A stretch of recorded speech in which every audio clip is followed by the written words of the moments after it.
Now, ALEC, we throw a lot of words around. ALEC stands for the American Legislative Exchange Council. This is a body of folks who are largely funded by huge corporations. A lot of the legislation and model legislation that you see that does voter suppression, that is anti-labor, anti-woman, anti-worker, all comes out of this legislative exchange. These people are not good people. So whenever you hear, don't name your child Alec. Okay? No, all people up here in this room, if you know someone, that's a forbidden name. But why is this important? You know why this is important? Because, as the rappers say, there's fear of a black planet. We constantly talk about the demographics of this country shifting and changing.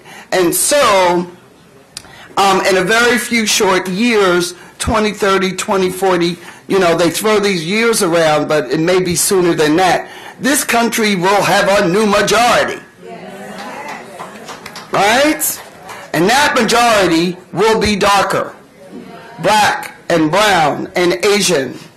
And so there is this great fear that if we could put in place a sort of throwback to suppressing the vote and the rights of the new citizens in this country, we can almost have like a South African apartheid-type thing where the masters of the universe still rule. But that's not going to happen because we're not going to stand for it. But we do need to understand that immigration, yes, reform is not just a Latino issue. And what happens when we think about Latinos? Do we think about Afro-Latinos who may be darker than anyone in this room? Just last year, we had a very disturbing trend, and this is why folks like Alec, who write these laws, are dangerous. In the Dominican Republic, some of y'all know, Haitians born in the Dominican Republic had their citizenship stripped retroactively. This is not just a U.S. problem. We have an anti-immigrant backlash. However, let me just talk about the numbers and again why there's this fear. There isn't just a Latino face. And what the hell does a Latino face look like? That's right. If you don't know, it's like, ethnic profiling we have here. Today, there's about 1.1 million black African immigrants. Black African immigrants are one of the fastest growing immigrant groups.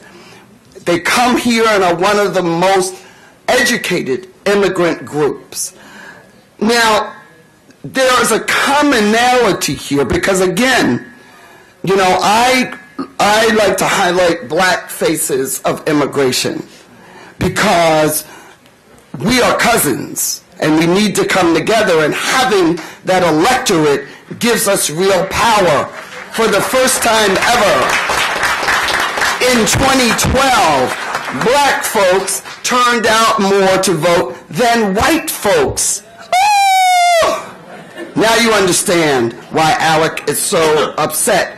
But it's not just black immigrants, Caribbean immigrants, who, by the way, become undocumented, not because they jumped over a border or were in the desert, but because they were visa overstays.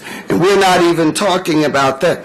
But black immigrants, immigrants from Africa and the Caribbean, have something in common with our European brothers and sisters. Now, don't be getting black and white together on an immigration tip, because now you got real problems. Here's the deal, ladies and gentlemen. When we talk about civil rights, we usually talk about African Americans, But not all African Americans came up from the South. There was a fourth migration. I grew up and there was a West Indian in my neighborhood, and I know many of you know that.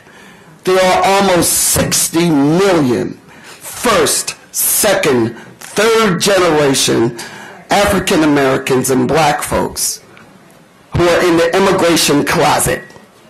Come on out. Talk about your grandfather, your great-grandfather coming from the islands, and you know who you are. So, what we are trying to do is to say, this is a civil rights issue, but it's a human rights issue. Our First Lady of New York City is a second generation from Barbados.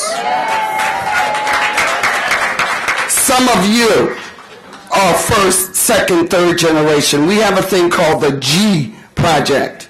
If you are OG, you've been born outside. So you might be a G1, G2, G3. Go to our website, theblackinstitute.org, take the G survey so that we bring blacks, African Americans, Asians, and European immigrants together. That's a powerful, powerful political bloc.